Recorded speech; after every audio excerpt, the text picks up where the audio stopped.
এটা তোমার জন্য কিনছিলাম। এমন খ্যাত শার্ট পরবা নাকি জানি না। তোর কি ওদের দেওয়া জামা কাপড়গুলো পছন্দ হচ্ছে? পছন্দ একটা খ্যাত আর কি, এগুলো তো আমি পড়ি না। যেহেতু তোমার জন্য একটা জিনিস কিনছি, মনে হলো তোমার দেওয়া উচিত। এখন তোমার ব্যাপার, নিবা নাকি নিবা না।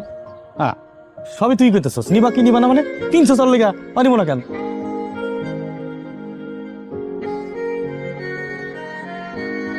আসি।